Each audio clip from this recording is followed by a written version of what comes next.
Today I woke up and I saw a video from one of a tutor, a friend of mine, a tutor online, and he said, "Why is it that I don't know whether it's a video or a write-up. I can't recall vividly how the post was made. Why is it that some students graduate and they begin to disrespect their teachers? What I mean is, some students graduate and they don't regard their teachers, their former teachers any longer. And I went to the comment section of that post because I was trying to evaluate something. I went to the comment section of the post, and the post, people were saying because some of the teachers were wicked during the time they were teaching the children, because some of the teachers were not kind-hearted, and some people were equally saying that because the children are the home training of the children, I was seeing two different opinions. Some people are saying it's the fault of the teacher, that's why the students used to disrespect their tutors. In fact, I even saw one particular post from a guy, Abubakar somebody, I can't recall the exact name. He said that for him, the only thing he knows is that right from his primary school to finishing, he is a graduate, all the tutors, all the teachers he has passed through, he still have them or regard them in a highest esteem.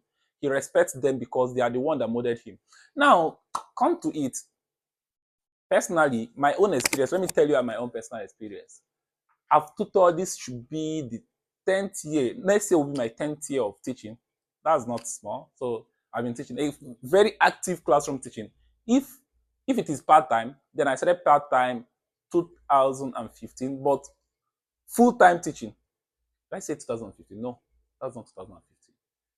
Full-time teaching, I started full-time teaching in 2017. Okay.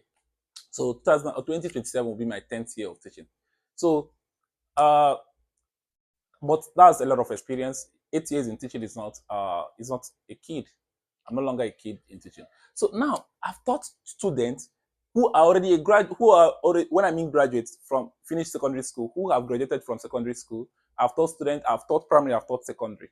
Now, but in all of this, none of the children will, anytime I come across these children, the greeting, the love is still high. And you know what? I don't pamper. Like, I seriously don't pamper. I have a part of me that pampers you, play with you, and I have a part of me that hold discipline. You must be disciplined.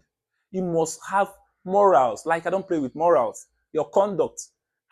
Anything you do, I question you immediately. If you misbehave, I question you immediately. I don't, because imagine I take you as my children, as my child. Any person I'm teaching, I take the person as my child. Parents who is coming across the video that have taught their children can testify to this. I personally flog. I can't remember. I've taught in a very big school. When I say big school, where the children of senators, yes, I mean it's not joking.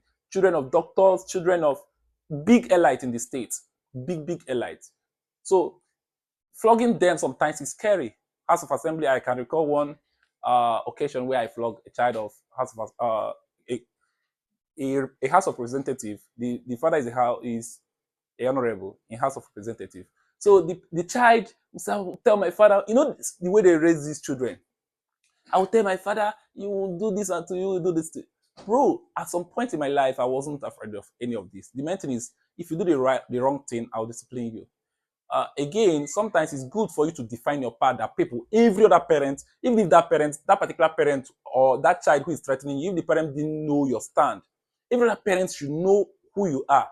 There's no way you'll come to say, Mr. Victor, in any school I've taught, you come and say, Mr. Victor flogged my child. And maybe by any way you arrested me, took me. Many other parents, 99% of the parents in that school will stand up and say, no, Mr. Victor, if your child did anything wrong, do you know that there's a school? I've been in a school where they say this particular child, the son, the father is a commissioner. They said, by any means, don't flog the child. If you do anything wrong, tell the father. Imagine me being because I take every child in my class is my son and is my daughter. And every other person makes noise and your child makes noise. I'll have to call you and tell you your child makes noise before I'll flog your child. No. If I'm flogging any other child for making noise, I'm flogging your child. The punishment should be moderate. I'm saying it, if government law is against it, come and arrest me, because many children have flogged them. if you misbehave. But what I'm trying to say is that if you see, in all the schools, I've been the most disciplined teacher, like this, the disciplinary. I flog, I discipline. Apart from flogging, I give you punishment. It's not always flogging though. I give you punishment. Sometimes I call you, I give you advice. But I'm trying to tell you that you see that disciplining part, that you think that's why student hates you as a teacher.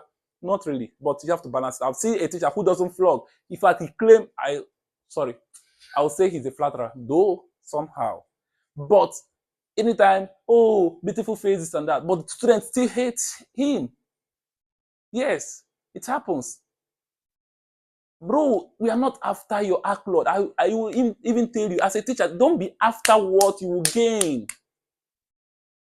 If you are punishing, don't punish out of hatred. Don't equally punish this person I know the parents, this person I don't know the parents. Don't punish because this person is a poor child and this person is a rich child.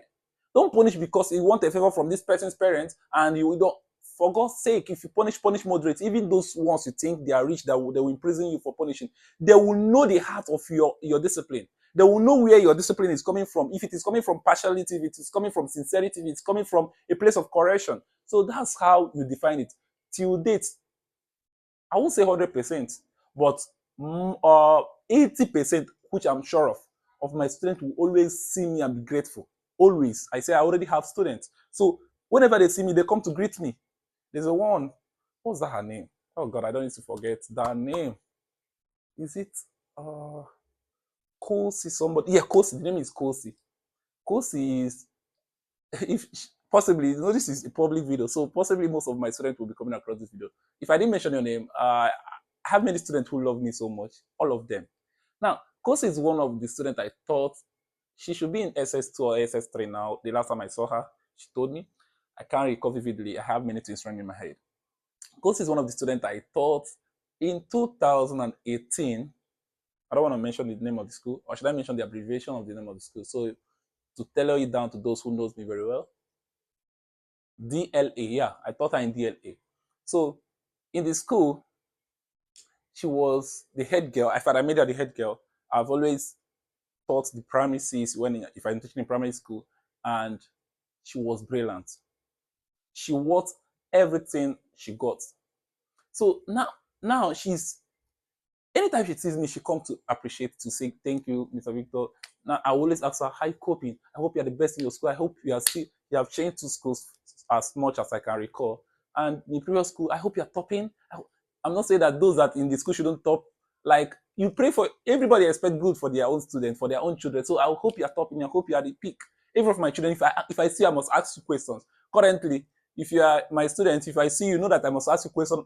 What's your stake in maths? How good are you in maths? What's the percentage in maths? But apart from that, being a class teacher, I've been a class teacher, now subject teacher, then handled other posts in school, in a school management. So I will ask you questions both in maths. I will ask you, hope your maths foundation is still strong because we laid the foundation and we believe it should be strong. You understand? What back to you have seen students personally, let me equally tell you, I have many students who is doing well, and every time they are grateful for having crossed my path.